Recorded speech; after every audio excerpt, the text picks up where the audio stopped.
I'm Monty Panesar. I played for England from 2006 to 2013, played with some absolute legends from Andrew Flintoff to Kevin Pietersen. In this video, I'm rating and reacting to my England teammates. Were they world class or just a nightmare to room with? Let's find out. Well, let's start with number one. Let's see who we got. Well, this guy loves structure. He loves to be part of healthy discussions. He likes to make systematic decisions. He loves to build things together. He loves to lead. He likes to play cricket with authority. Well, there's only got to be one person, right? I know you've guessed who it is. And I know obviously who it is, yes. It's Sir Andrew Strauss.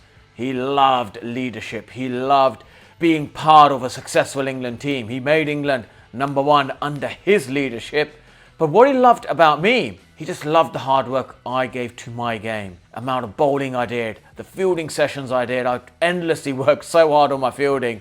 And he still couldn't believe I didn't improve as much. With my batting, I batted extremely hard. Even he was a left-hander himself. I asked him, can you give me part of your methods, your game plans?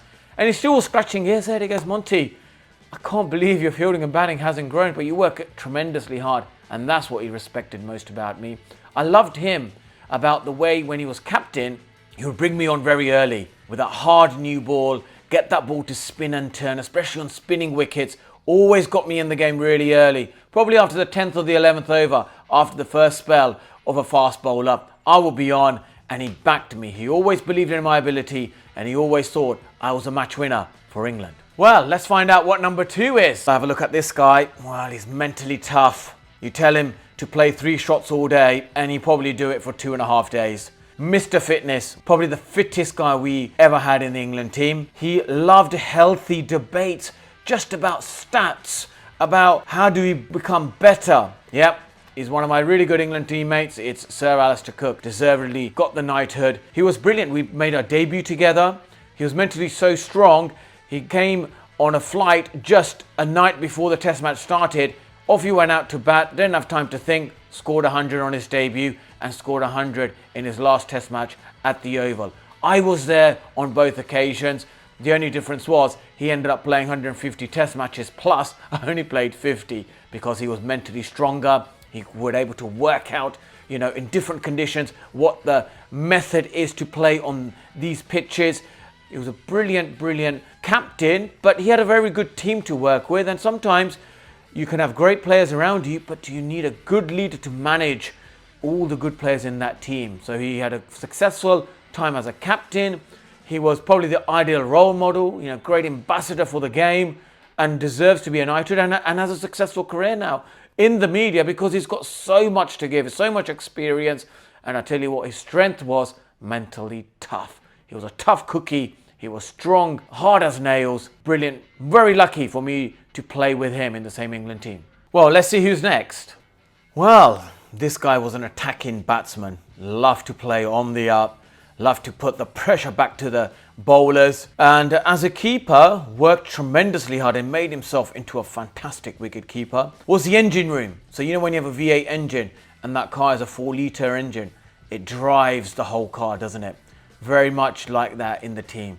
Always involved with every bowlers and the captain because he's always behind the stumps. I think I'm giving it away now, isn't it? You probably think, which wicketkeeper is this? Well, my former teammate, Sussex and England, Matt Prior. He was brilliant, he really pushed everyone and he pushed everyone in a good way. I was at mid-on. I remember when the ball would come at me, I had to throw it back to him every time, which kept me in the game. Every ball is an event, is a statement, and he made sure that every fielder was involved in the team. He was part of that team when England became number one. I was part of that as well, but he played a lot of games. He was very much part of healthy discussions. He gave a lot to his teammates. He cared a lot, cared maybe deeply, but he wanted the best for everyone. And I tell you what, with Matt Prior, I was there. Yes, New Zealand, he probably was thinking the same.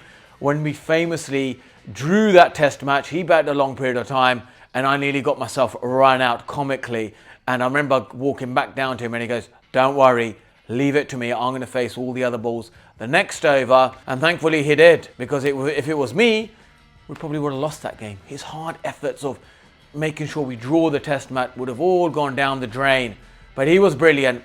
And now he's a successful businessman. He loves being an entrepreneur. And I wish him all the best. Well, let's see who's next. All right, well, this guy, if it's a spicy wicket, he would blow a team away. And he's got the height, he's got the great wrist position, he's got the long strides, and he had everything. Pace, bounce, all the attributes. This fella, you probably know who I'm talking about. Tall, high arm bowler, got a heart.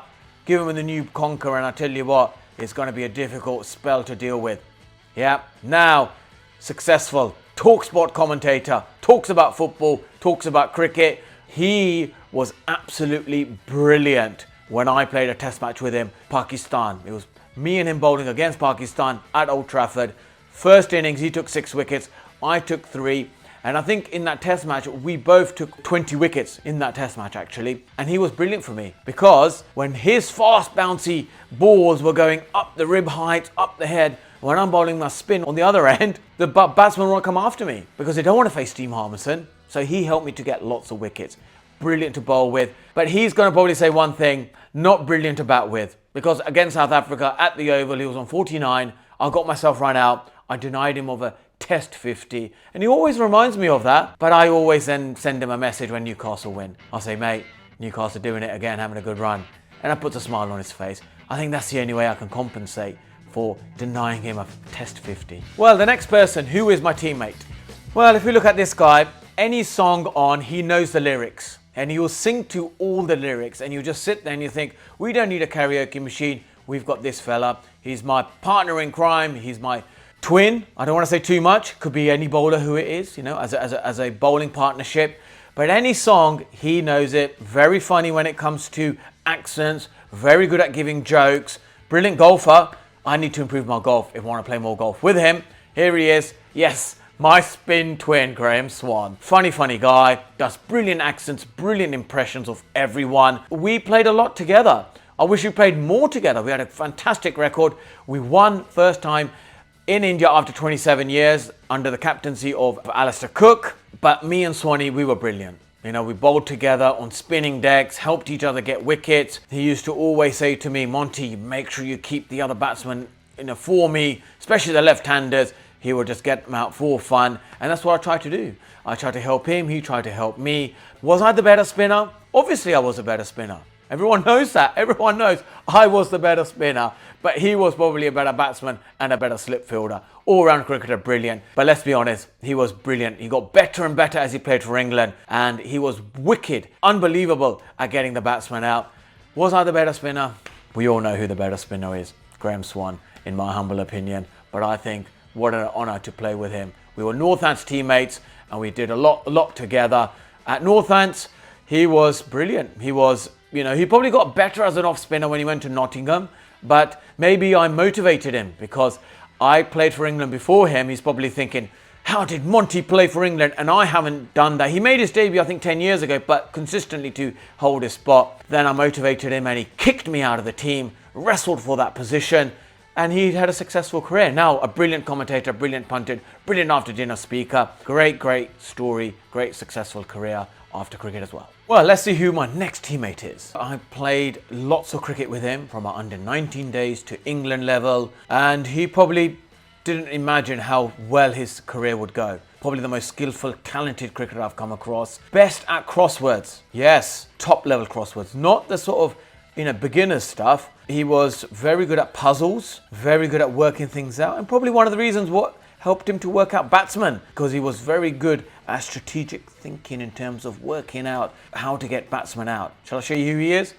It's a great man, Sir James Anderson, and he has become one of the most successful bowlers of all time, and the longevity is a testament to his fitness. How many 40-year-olds are there that can bowl as well as he did in his career? And his batting as well, he got a couple of 50s, brilliant fielder, brilliant catcher, all-round brilliant athlete. But the best thing about him is, do you remember in Cardiff? Yep, we batted together, we saved a test match together, and that was my last home test match in England. And then his career just went on and on and on and on and on. He didn't want to stop playing, did he? Brilliant. He would have probably got to 800, you know, test wickets if you ask him. Brilliant coach, brilliant after dinner speaker, brilliant commentator now. The world is his oyster. Whatever he wants to do, he can do. But We never thought he would have been this successful. Brilliant in all formats, T20, ODIs, but his favourite one was the main course, Test cricket. So I must say,